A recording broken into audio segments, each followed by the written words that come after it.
Welcome back to Single Tree Nation, guys.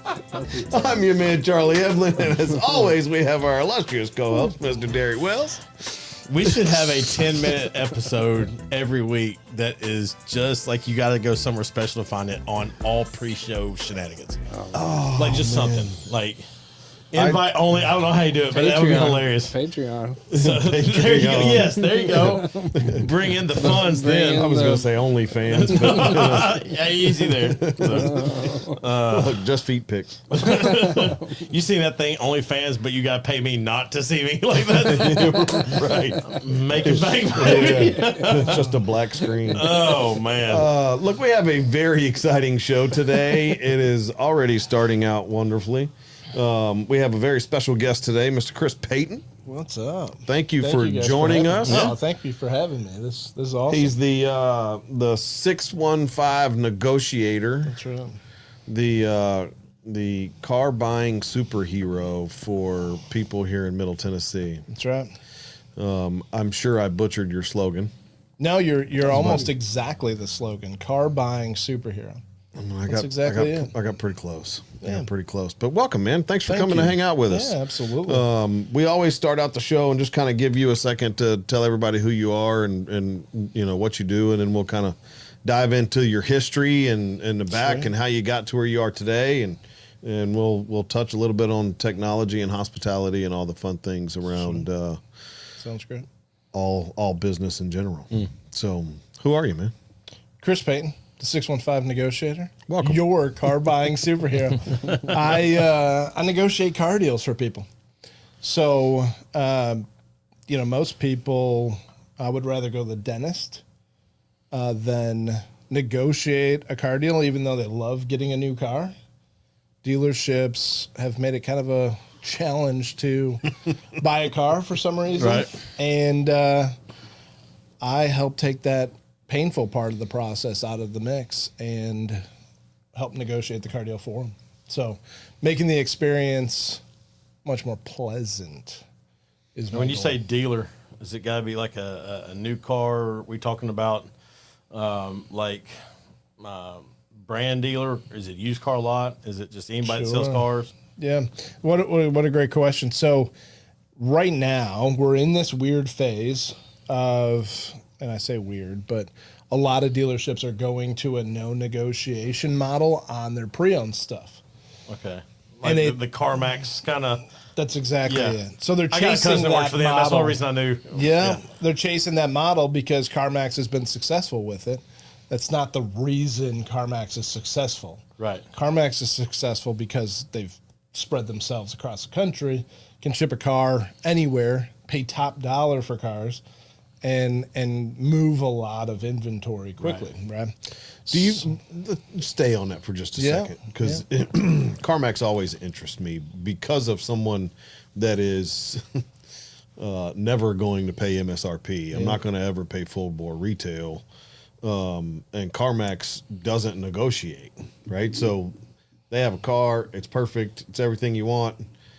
You're paying that price, period. Correct. Right? And then even if you have a trade-in and they offer you X amount of dollars on a trade-in, they're not negotiating on that either. That's right? correct. Here's what I'm giving you for your car. Here's what you're going to pay for the new one, period. You want it or not? If you don't, fine. Basically, what they play with, correct me if I'm wrong, it's just the length of the loan so they can get your payment where you want it, right? Right. I mean, Well, sure. Yeah. I mean, because they'll get you in your sweet spot, but their dollar amount's not going to change. Is that kind of the thing? Okay. So when we started our business, I was looking for an F-250, and obviously, if you need something today, and you go to CarMax, you can find it. Oh yeah. You can find the exact car you're looking for at CarMax pretty much any time. Yeah. Because, like you said, they're across the country. They have thousands and thousands. If it's not on the local vehicles. lot, they can ship it here tomorrow. Right. Yeah. So, why is it a place that is more expensive than your average, mom and pop shop car lot down the street or the Ford dealership or whatever? Why is it that they are so successful when you have to pay more money? Part of it's the experience. That no negotiation model appeals to a segment of the population, right? Them feeling like no one is going to pay more or less than me for that same car, I think appeals to someone. You may not be the guy that wants to go in and pay what they've asked for the vehicle, but that doesn't mean that there's not someone out there. I mean, there's thousands of people a day that are buying. Do you think from it's CarMax. easier to buy a car from CarMax than it is, the Chevy dealer? Sure. So what makes it easier? Just they've streamlined the process that well? Yeah, absolutely. I mean, but it's all very corporate. It's very, you use the word streamlined, but it's all process Right. and procedure, right? So while it's not the model I like operating in, because I like to negotiate just about everything, Of course. it's a very smooth process overall. They've got that part dialed in. So now let's kind of flip that around. Because they've been successful, right, doing what they do, great. Charlie calls you and says, "Hey, Mr. Superhero, Yes, sir. I need a 2017 Honda Accord. Yep. I want it black. I want black interior, X, Y, and Z, this, that, and the other, sunroof, cold air, cruise control, power windows." Yeah. Okay. I think telling my age because I I was gonna say, I don't know if they. I don't know if I want the tape deck, but if they got a CD player, I don't think they have I'd some like of a those 6-disc amenities anymore. CD changer in the Yes. trunk, please. Right. Yes. There's somebody that's heard that like, what's he talking about? Like, they don't- Right. So, the newest salespeople at the dealership are going CDs. Right. why would you put it in the trunk? Why? That didn't make any sense. Because it was the size of a suitcase, and you had to be able to cycle through them. It was like 2 feet long. They come up, they have their particular car. Yep. I found it at CarMax. I need you to go get it for me. I'll coach you through that process. That I'm not going to charge somebody to work with CarMax. If it's the perfect car, that's a deal that I think you should be able to handle, because they'll have you in and out in 60 minutes Now- if it's the right car. Now, do you believe that, and I'm asking from a personal opinion question here, because I don't believe there's ever a perfect car. I believe there's a car that gets my eyes shiny and Sure. I get all googly eyed over something that's sparkling. But there's always another car that's just as good, if not better, somewhere else that I can probably get for a better deal than paying full bore retail. Yeah. Now, so to answer your question, so the 17 Accord, if there was one 50 miles away, and from photos we can see that, hey, this looks like a really nice car, is it worth going to that dealership because we were able to get $500, $700, $1,000 off, or is it convenient because it's here in town at the CarMax? Now, do you want people to bring you a deal? Like, hey, I found this car at the Honda dealership. I need you to broker it for me. Or do you want people to call you and say, hey, I'm looking for X, Y, and Z? Yeah, great question. So I will walk you through the process of negotiating a car deal. Assuming you are capable, you are perfectly capable. Let's say you called me with that scenario and said, hey, I found this Honda. Here's the deal they showed me. What do you think? My mission is to help people save time, stress, and money, right? And so if I can do that as many times as possible, I'm going to do it. Unfortunately, that doesn't always make me money, but at the same time, I want you to be successful in that process of saving time, money, and stress. So if you came to me with a deal, I'm going to look at it and go, hey, I think this is where the sweet spot is of this deal. This looks like a fair transaction here. If you get 700 more for your trade, if you knock another, 1,000 off the price, there's a sweet spot in the deal. Right? Where I operate in the business model is you say, Chris, here's my trade information. I want a 2025 Honda Accord EXL. Get me the best deal.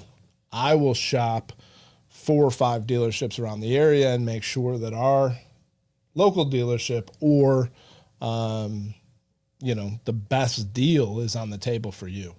So that's where my service comes in. But you will, like, and that's what I'm saying. So like you will find a car for someone if they're looking for something specific. Oh, absolutely. Yeah. Right. So if I call you and say, hey, my son's getting ready to turn 16, I don't have the time to do it. That's He should be like, don't go buy them a car in a car lot. Yeah. Like, can you go find me whatever the car I'm looking for is? Okay. Yeah, absolutely. Perfect. Awesome. Yeah, so right now, just as an example, I'm looking for a 17 or 18 Suburban. Leather seats, so LT, LTZ, under 80,000 miles, under 30,000 out the door. And those are parameters that I've got. I'd prefer it not to be black, right? Man, Boom. gosh. Let's go to work, right? And it's got to be south of Kentucky, right? Because we want it to have no rust on it. Right. Let's do it, right? So that's a mission that I'll go on, absolutely. And we find the right vehicle. Just the same, I get parameters for new vehicles the same way. Hey, I want white with like a caramel brown interior, Yukon. Find it for me. And that's what I do. Yeah. Exactly. What about when somebody comes to you and says, hey, I got XYZ budget. Yeah. I want a truck. Sweet. Yeah. I mean, do you get stuff that's that vague? You know what I'm saying? Yeah. And working a couple of those right now as well, where it's difficult because most truck guys and gals are like a specific brand. They're brand loyal. Yeah. Typically, Uh-huh. right? Yeah. But if you're not driving one and you're open, like I want something that pulls like a 4,000 to 5,000 pound trailer. Really don't need it to do the truck stuff, but I want a truck. Right. And you're open, that gets a little difficult for me because I'm not necessarily shopping for the vehicle you want. And I'd hate to find the one that fits exactly in your budget and you have to drive it for the next 5-6 years and you're like, Wish I had freaking sunroof. Wish jam I had, me in yeah, this yeah. thing. Now I'm driving this, I don't want to say a brand because it might offend somebody, but Right. Yeah, I know what you mean. it's like, I'm a Mopar guy. I love Rams. I just think they're beautiful, right? Not the best quality truck all the time, But I mean, every Guaranteed you change out headers. I mean, but we could say that about you. You mentioned an F-250. You get found steering. on road dead and all the fix and repair dailies, right? All the terms that go. I with love all that car guys Yeah. can tell you what each brand's problem is. Like they know, and I don't care what brand it is, I can tell you what their issue is. That's right. And Yeah. especially in the truck category, those guys are truck guys are weird guys. Next level. Yeah. They typically Look, know if you're exactly a Ford what they guy, you're a want. Ford guy. That's if you're exactly Chevy, you're right. Chevy. But my Toyota, point, Dodge, like you have your brand, right? but truck guys are different. Like they are. Oh, yeah. Like it's not just brand loyal. I'm brand loyal, not because granddad did it. It's because when I was 17 and my power steering went out and my buddy took me to go pick up whatever in his Chevrolet. Now I'm going to drive a Chevy because that got me to where I wanted to go, and I've never bought anything since. Like whatever, it's that's silly about it. So And the best thing about all of that is if you take care of it, It don't matter which brand it it don't is. matter what brand it That's is. right. 100%. That's right. 100%. Well, It's mechanical. It's going to break. Right. That's right. Well, usually it's in part, you get the F-250 and you try to pull 40,000 pounds instead of the 20 it's capable of, or whatever it is, and you're like, I tried to guilty. pull my I did that house one down. time. Like, Yeah, I was gonna say, tried to I pull don't a know house anybody down. like that. I was going over the old Fort Parkway Bridge before we had the big bridge. I'm hitting the brakes, and the trailer is pushing me. Yes. And I'm in an F-250, and I was like, I've got too much on this load. Like, I know I'm one bad bump away from a real bad situation. From losing it all. I just knew. From losing it all. Prayed to get to my destination. I made it. I was like, get this trailer off me. So, I think we've probably all pulled a trailer 100%. that was a little bit too heavy. 100%. My favorite is the people that it's not necessarily the weight that's on the trailer that's being pulled by the truck. where they balance it. It's one where they balance it, and two that their ability to drive is way less than what they have on their truck. Those are my favorites. Yeah. Yeah. But, hey, let's take a quick break, and then we'll be right back and talk a little bit more about about some car buying. She was about to sign. The payments looked fine until I ran the numbers. They were overcharging her by $5,412. One call later, we flipped the script. Better price, lower rate, $5,000 saved. This happens every week. Before you sign, call me. The 615negotiator.com. I find what they don't want you to see. Welcome back, guys. We are rocking and rolling and having a good time talking all things cars today. So A little bit of trucks, too. trucks, cars, vehicles in general. Vehicles in general. Yeah. What's your most odd find that you've been tasked with that you recall? Oh, well, I just wrapped up a gentleman out of Franklin, Fairview area. He's got a band. They're a Huey Lewis tribute band, Okay. which is awesome. And they travel all over the country, but they've been renting vans for the last few years. And he wanted me to find him a band van.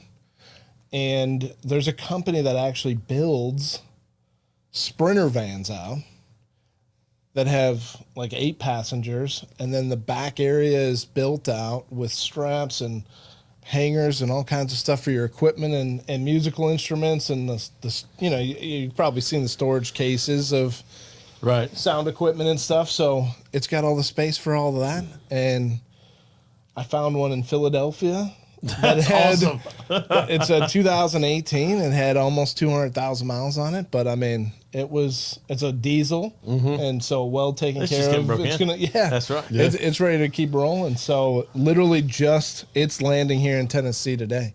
That's And so that one's that's probably the wildest That's cool. unit that I've worked on so far. But it's a cool little rig. Yeah. He sets them up with TVs, and then they've got a little PlayStation in them too, so like the band can play in the back Nice. while it's going. It's neat. Now, you have not always been an owner of your own business. No. This is fairly new, correct? Yeah. When did you start? Jumped off in February of this year. 2025 Yeah. February. So you were right at 6 months in. Yeah. Yeah. Wow. So if you could back up 190 days ago, yeah. and you're thinking about just kicking the ball out into the field, what would you tell yourself then now? Wow, what a question. It's going to take a little longer for people to get to know who I am and what I do than I expected. This service, I believe there's a large portion of the population that loves it. And when they hear about it, they absolutely love it. But what's most difficult about it is they've not heard about it. Right. And most of us, if a tree falls in our yard, we know what to do, right? Call a tree company. When I want to buy a car, what do? I go to a dealership. I'm not in the middle of that process yet. And so I'd probably tell myself, be prepared for more marketing and, getting the word out. It's funny What you say does that. word of mouth do? Like once you get a customer 2, 3, 4 versus like, because a big thing, social media. Sure. Hey, what do you suggest for this XYZ service? Yeah. And it doesn't matter which friend of yours posts it, there's 25 comments. That's right. Because everybody's got the person that they recommend. When you get word of mouth going and start getting a few of those posts and kind of getting that thing, how does that propel you into that next thing versus going out and either paying for some advertising or, you know, the driving down the road, they see your car. You know, I can't always, some people are going to call you, some people aren't, you know, some people make a note of it. Some people are like, that guy's weird, you know, but you know what I'm saying? Like, where's that balance versus what I hope to get word of mouth versus, you know, what's out there for marketing? So I'm in that window now of determining that, I think. Okay. You know, and I think just as we see Single Tree Barbecue, right, popping up in, you know, it's the wildest thing, Murfreesboro, Tennessee pages, the what's happening pages, the questions that come up, right? But you start to see, like, hey, where's the best barbecue? And it's like, you know, I don't want to name anybody else, but, you know, Single Tree's popping up 10 times. Well, I better check that out, right? They were commented 10 times from different people. Well, right now I'm commented once. Okay. Right? So it's like, okay, and then there's 25. It's funny you say that. So I'm getting my hair cut today. Yeah. And I pull in. Guy sees me pull in. I walk inside, sit down in a chair. I'd never been to this barbershop before. Okay. What? All right. Hang on. You don't go to the same person every time? Yes, I do, but they were booked for the next 2 weeks. Oh. So I had to go to somebody new. You are wild. I would never just arbitrarily go to somebody, like, I got to get this done today. Yeah. Not with a haircut. I had to. Yeah, I'd go somewhere, get my oil changed. I'm not going to go like somebody go cut. He's not happy with it. He's wearing a hat. I wear a hat every day, whether I get my hair cut or not. Man. So, yeah, I know. It's wild, isn't it? Yeah. So, well, went to the same barber for 25 years. Okay. And that sucker decided to move to Kansas City. Well, good for him. Okay. I know who you're talking about, but Still not happy. I haven't spoken to him since. I'm still upset with him. I would think he's still doing well up there, though. Just FYI. He doesn't care. He's like, well, whatever. Don't be happy. No, I love Nate to death. Yeah. He's a good dude. Hadn't been able to find a barber yet. Finally found one, but she books up like 9 billion weeks in advance. Well, I don't have time to book a. You don't know what you're doing 2 weeks from now. No, I can't. I can't do that. So I went on there earlier this week, couldn't find an appointment, so I had to go somewhere else where they had great reviews, and he did a great job this morning. It's fine. Wasn't hating on that. I was just shocked that you went somewhere just arbitrarily like that. I did research. Okay. Not enough. I got you 2 or 3 names after the show. Go ahead. Appreciate you. Yeah.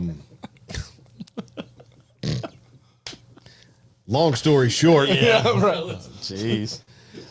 I pull in the parking lot. He doesn't know who I am. Go in, sit down, and he goes, well, what do you do with Single Tree? Because my truck's wrapped. Yep.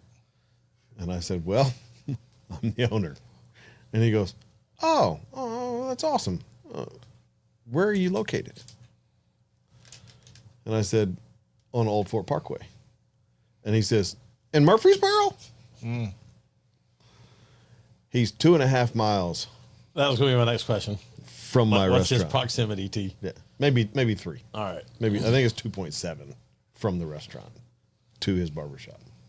Now, he came in and got lunch today. Thank you very much. I appreciate that. That's cool. And now he knows. Yeah. And I'll follow up with him to make sure he had a great lunch. But less than 3 miles away from my restaurant, doesn't even know I exist. Right. Sure. And it's been there for, we've had this business for almost 5 years now. So, it's marketing is if I could tell anyone starting a business,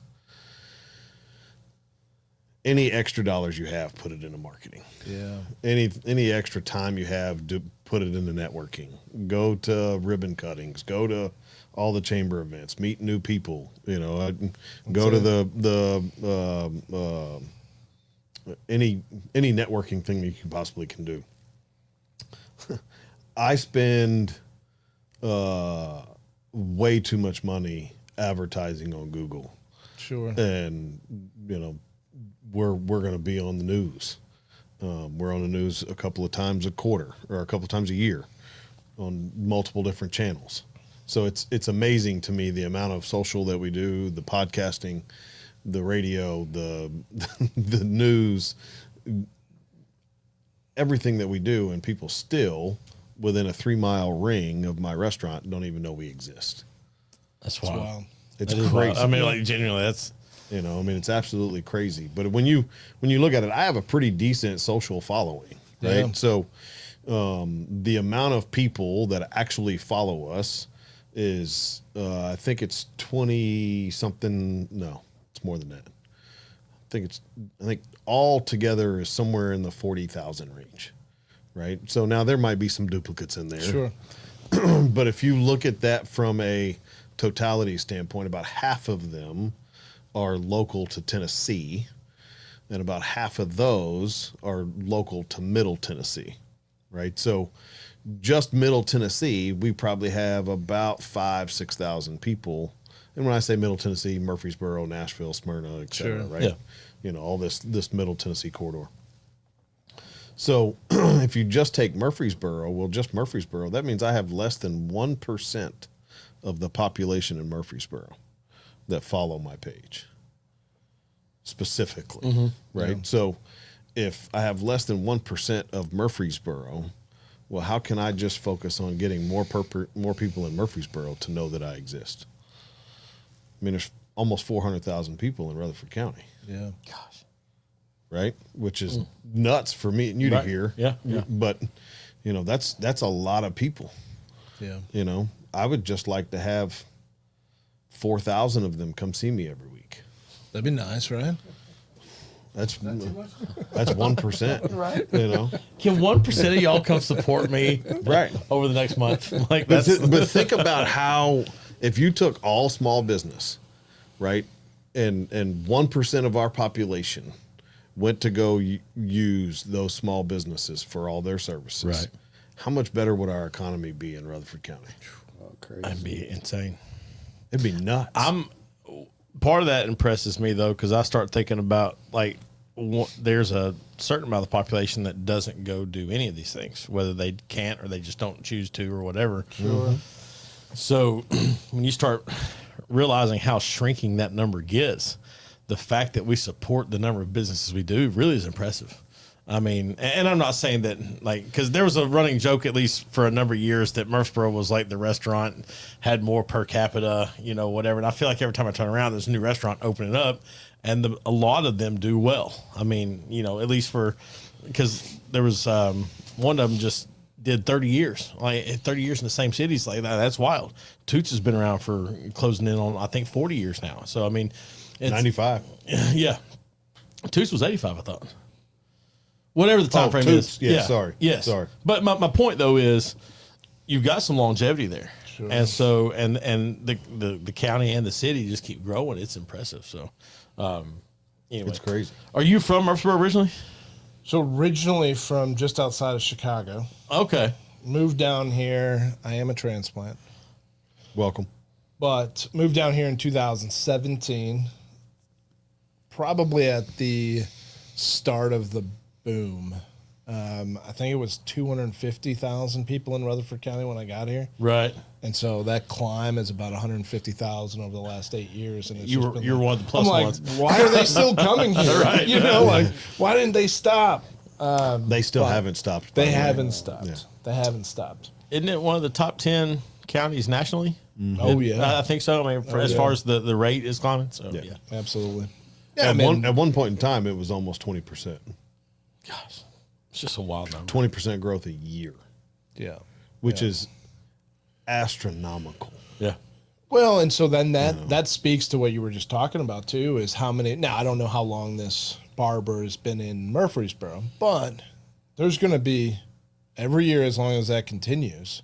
There's going to be lots That much and more lots clientele of that's- people that need to know that you exist. There's that many more people that need to know exist, right? And then there's also that many more new businesses that come in. Yeah. Right. So I mean, it's my wife and I were talking about the restaurant earlier today and yesterday. We've been talking a lot about it actually because the Camino Real just opened up a new location less than a mile away from my restaurant. And although it's Mexican food, right? and I'm barbecue. Totally different genres, totally different taste buds, the whole 9 yards. If you wake up in the morning and you drive by and you go, "Ooh, let's go get Camino today," well, guess what? That takes away from my lunch business. Right, so sure. It doesn't, or dinner or whatever it may be. It doesn't matter that it's Mexican.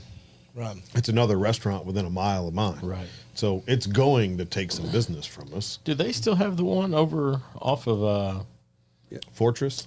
Nope.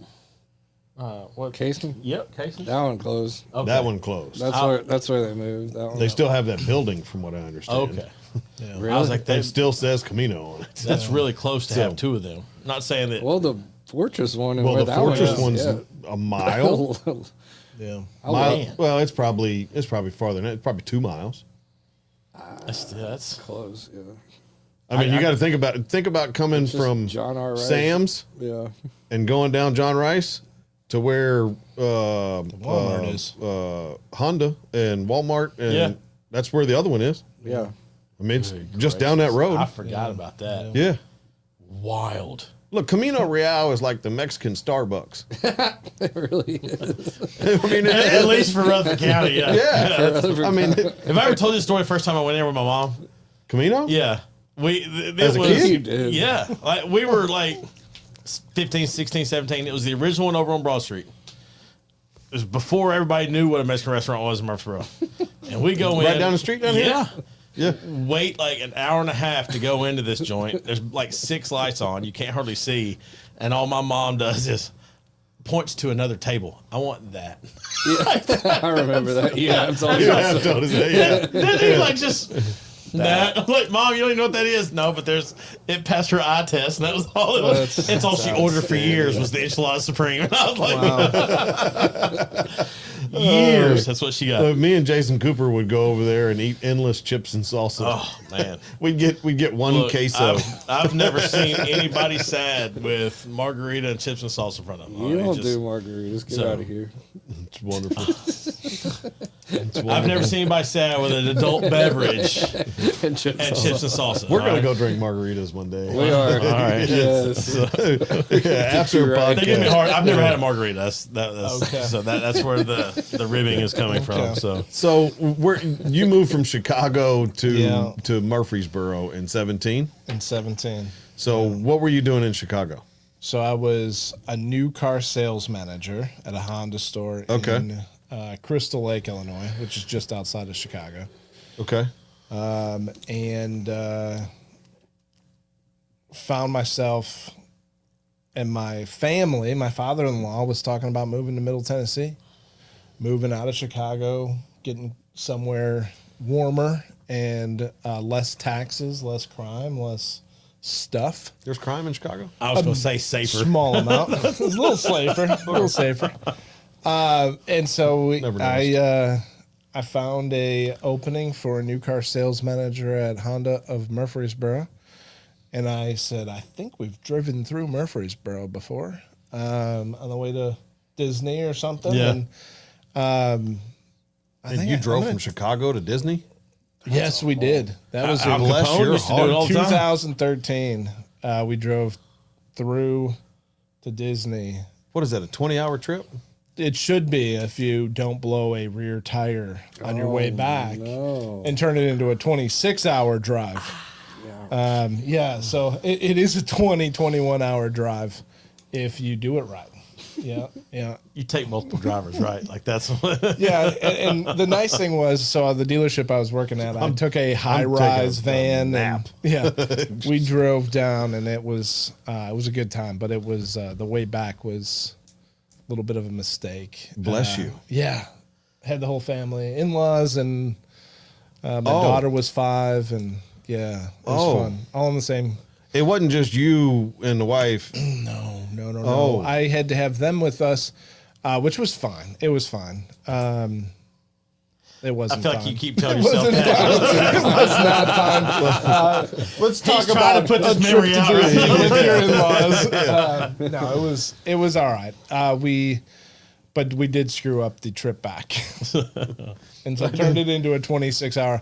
I thought, the night last day, I said, let's turn this around. You're at your kitchen table. Yeah.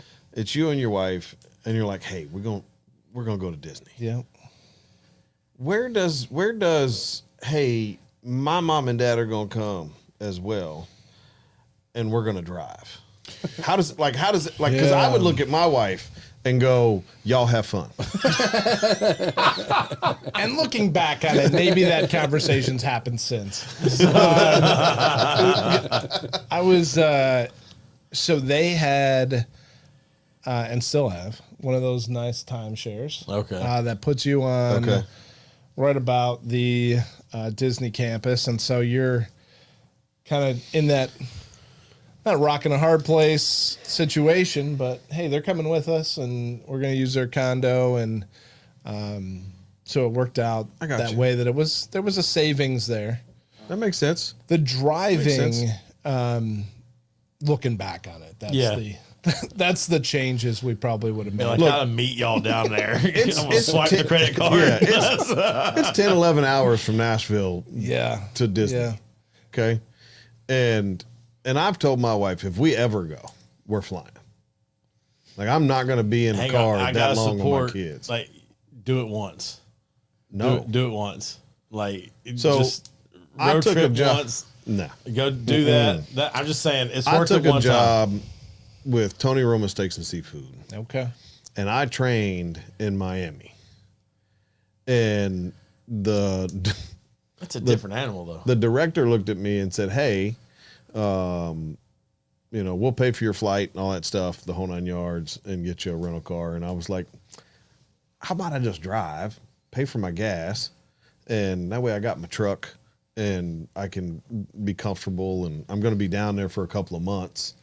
I don't want to drive a rental car. And he was like, okay, if you want to.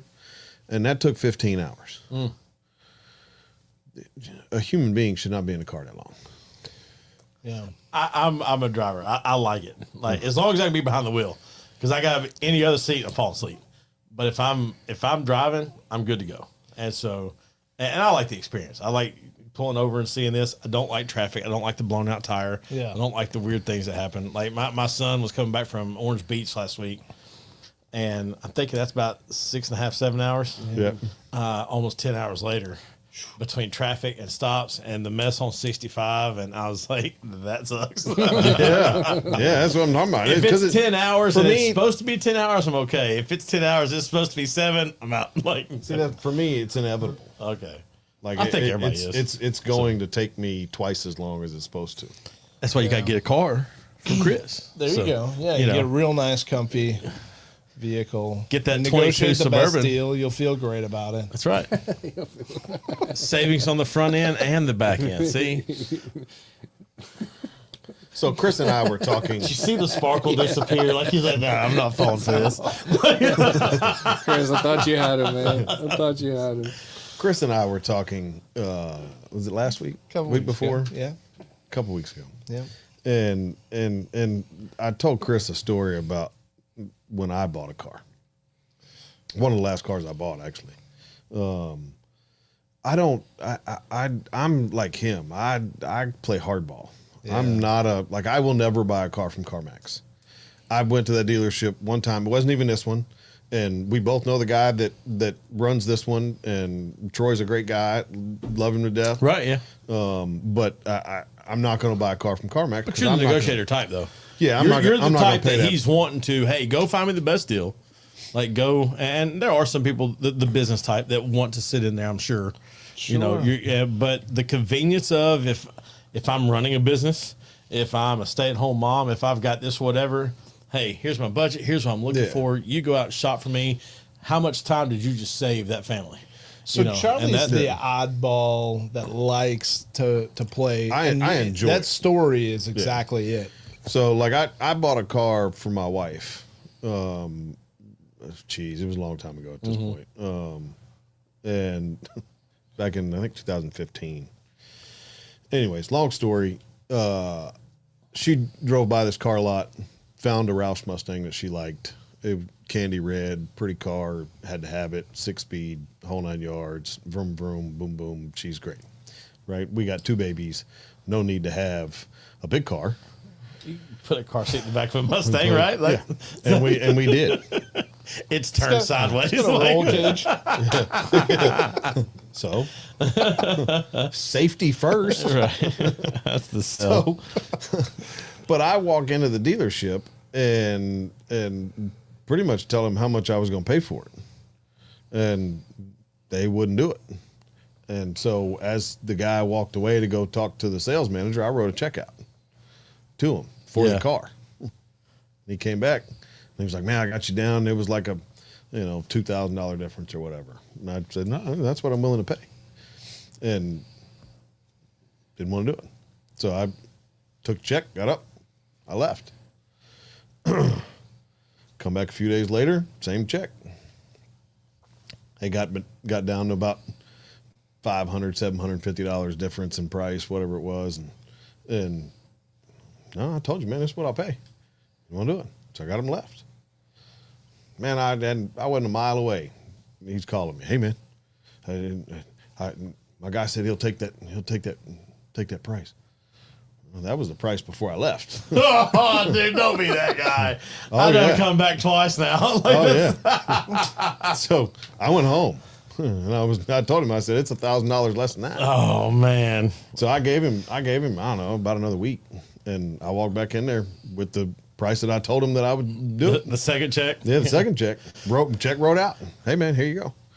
And he came back, and he had everything good except for the dock fee. Wanted me at the time, it was like a $399 dock fee. And I can't stand paying a dock fee. Like, you know what a dock fee is? Nope.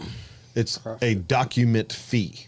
Oh, They okay. charge you for the paper. I was thinking DOCK, like we docked the trailer up to the They building or charge something. I don't know. they Like, charge you for the paper that Yeah. they printed out Right. everything with. And I said, "I'm not financing it. There's no dock fee. Like, there's no paper. there's a bill of sale. See, yeah, right. Yeah. Give me a Here's the receipt. check. That's all I'm paying. So just give me a receipt. Give me the bill of sale. Let's go." And they begrudgingly were like, "Fine, here." So and they did the deal. But most people don't want to wait 2-3 weeks, 4 weeks, however long it takes to break somebody down to do that. Chris, where do you, when you're sitting there looking at or knowing, because you've been on the sales end of it, so now you're the hunter, so to speak. Sure. When you know where a lot of those weird off-ball fees come from, how much wiggle room in there is built in intentionally by the dealership, and how much of that is the average consumer going to walk in and just be, for lack of better words, overwhelmed by and just give into it? You know what I'm saying? Wow. So dock fees, pure profit. Little secret for the world. Right. But I've also heard it called a protection of loss, which is a cute way of saying profit. Protection of loss. That way, when I get ripped on the next car, I already made it on yours. That's it. So I just bought $500 of wiggle room with the next car is what that is. That's So, right. yeah. So there are fees that are legit. Once a dealership charges one dock fee, they have to charge all dock fees, right? And so while you didn't pay a dock fee in that deal, they still show it on the paperwork. Okay. Legally, they got had pulled from discounted something else. From something Yeah, else. okay. So when you say wiggle room, there's always wiggle room in a deal. There's a level of understanding when it comes to the market on a car, a specific type of car. In the case of a Mustang, where it's been there for a couple weeks, and maybe it had been there a couple weeks before she saw it, they're starting to look at their internal dealer clock and their turn rate. They need to turn that car because it's a piece of real estate. It's taking up a spot on their lot, and they're paying interest on that car. So they start to do the math Right? Okay. So that's a little bit of the wiggle room.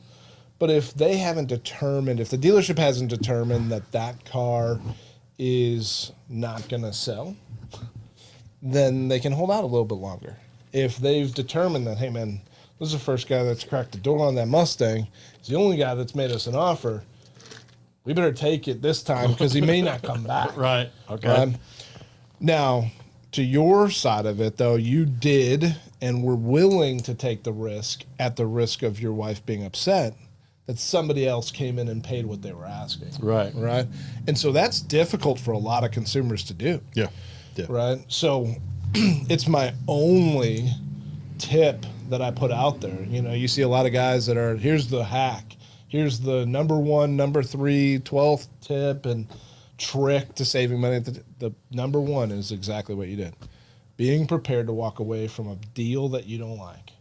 How many people get emotionally tied to it once, like as soon as I saw it? 99%. Okay, yes, see, that's You are a 1%er. And if your wife went in there to do it, she would have already been emotionally attached and would have paid exactly what they asked for because she loved it. That's why she doesn't go with me. And that's exactly it. really is. And that's if everyone, if there was one thing that everyone could grasp, it would be patience and being capable of walking away from a deal that you don't love. right. And dealerships are built, the structure, the process, everything that they do is based on making it really hard for you to walk away.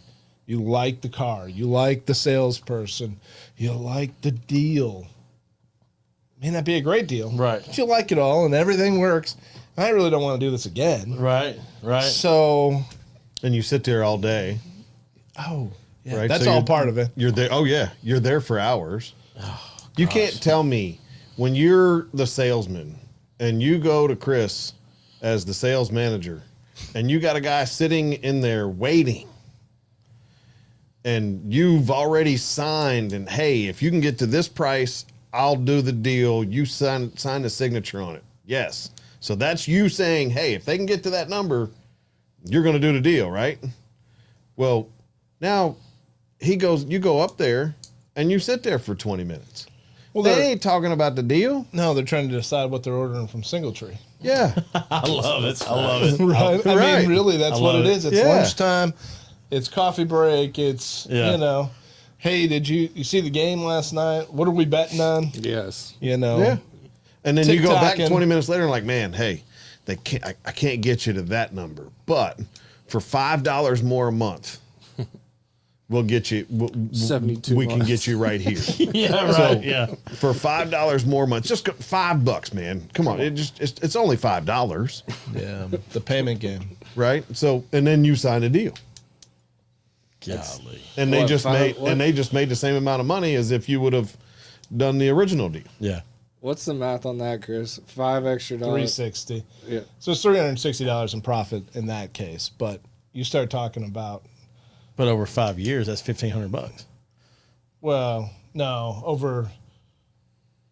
It's like 300, 60 months, $5. But if you start doing the big sorry. math, I was doing per year. Yeah. I didn't. You know, I mean, the $5 bump is one thing. Most of the time, it's You not want to have $5. a conversation about bumping 25, someone $100 a 50. month. Yeah. Yeah. $99. Oh, I got to be at $400 a month. Well, there's a 4 in front of the $499. You want to take that home today, right?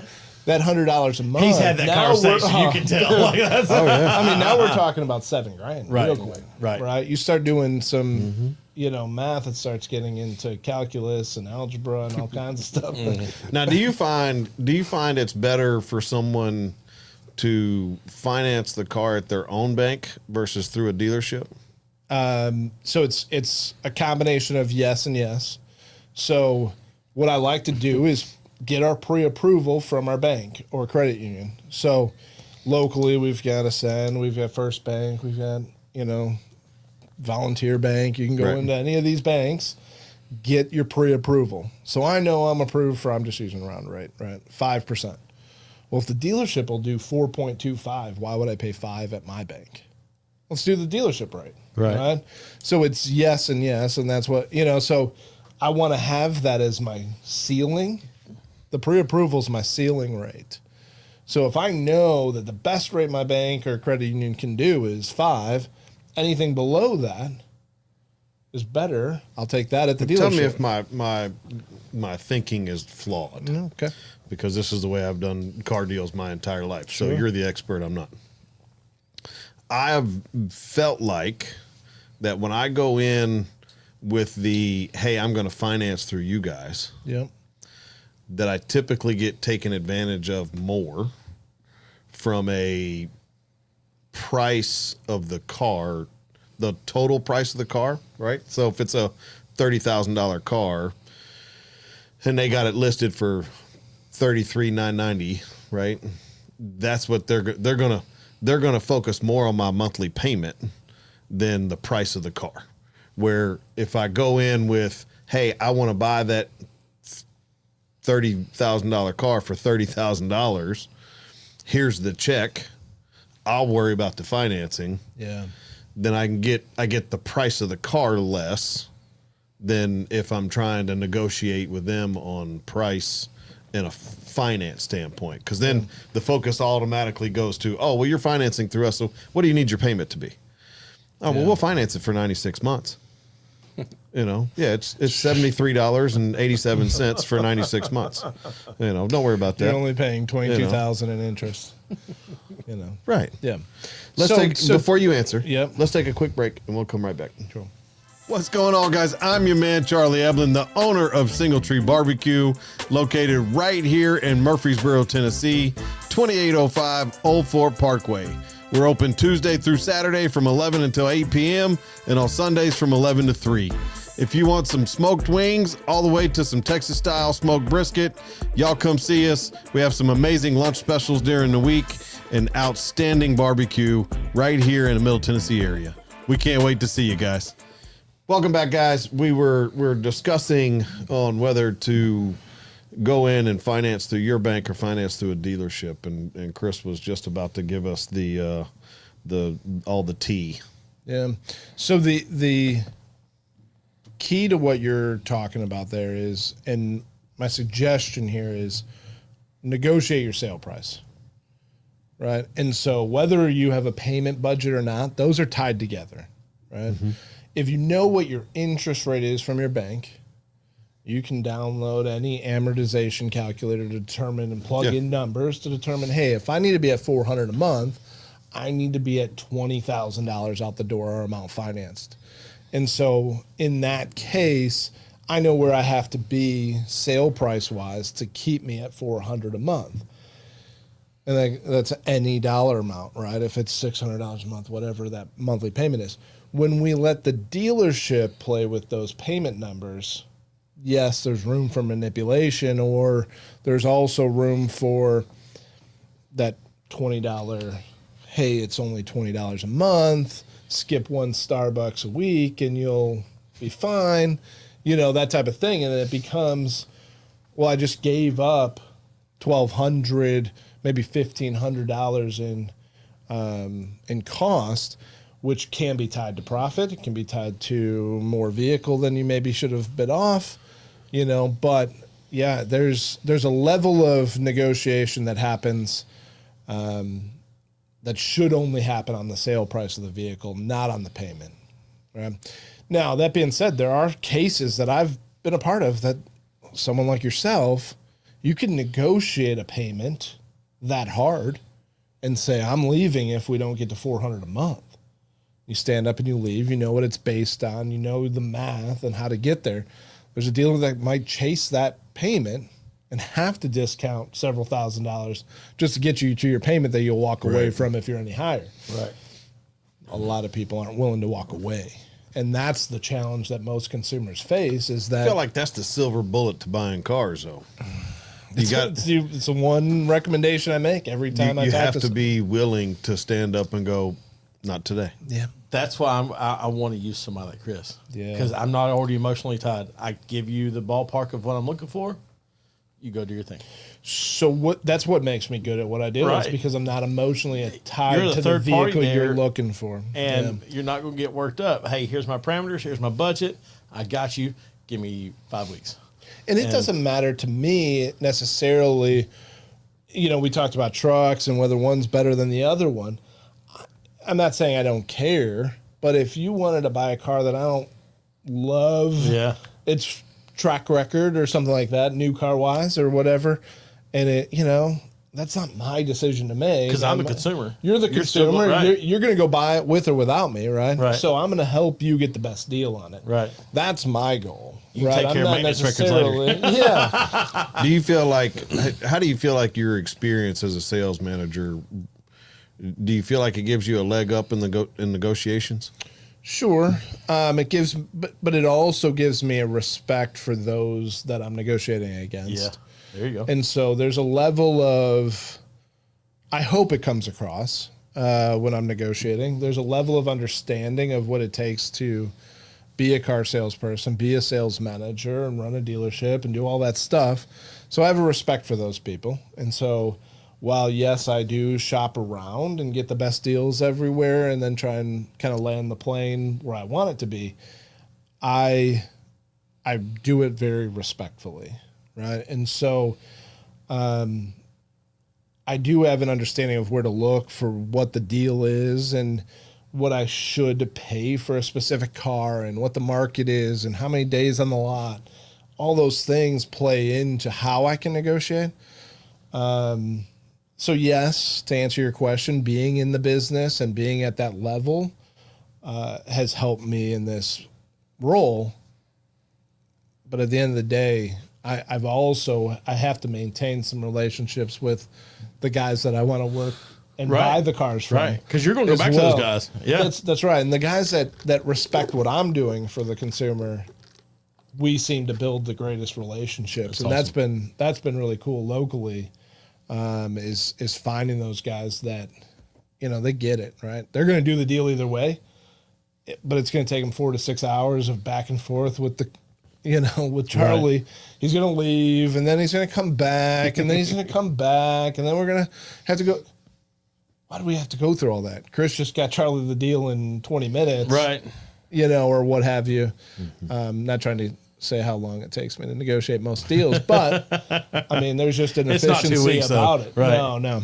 Yeah. No, you have a deeper understanding than someone like myself, and I'm just, like you said, I also know from buying and selling enough vehicles in my lifetime that there comes a time that a car is sat long enough on a lot that a dealer is going to sell it for what they have in it versus making any money because they don't want to lose money on it. So there's a phrase in the business, your first loss is your best loss, right?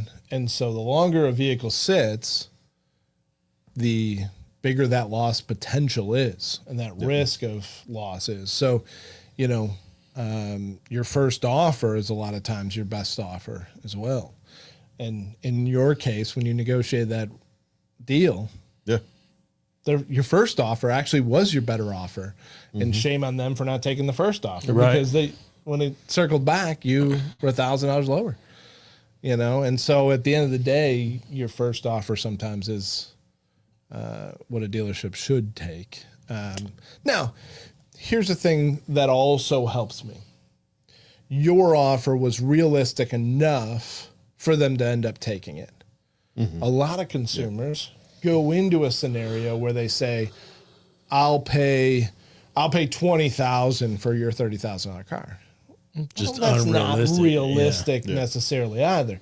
You got to come in with a negotiation that is based on fact, research, cost, understanding of what a dealership can actually sell it for, and then that's a fair game, right? And if we're both on the same playing field, it's just business. We're just negotiating. I'm not offended by your offer, or shouldn't be offended by mine. We're just doing business, and it plays out well most of the time.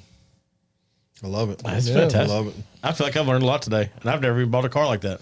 So, Derry, you got a Friday feel good for us? Always. Hey, I've been here lately really just trying to be on the positive side of things.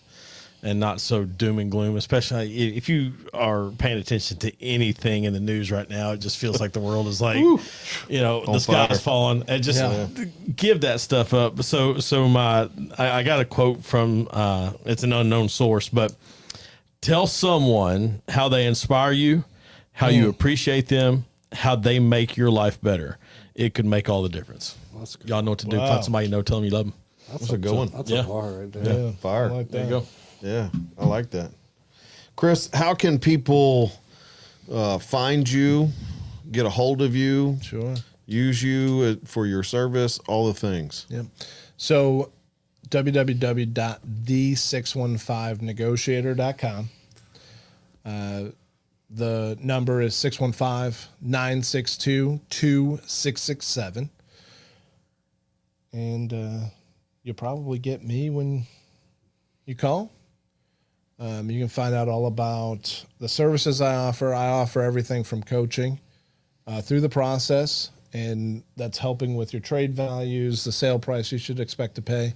You may be confident enough to negotiate, but like we talked about, having the research, having the information, maybe you want someone on your side to bounce ideas off of. I do that, as well as the full service negotiation, where I just basically hand you a deal, and do it that way. That's awesome. Yeah. Awesome. Any social media stuff?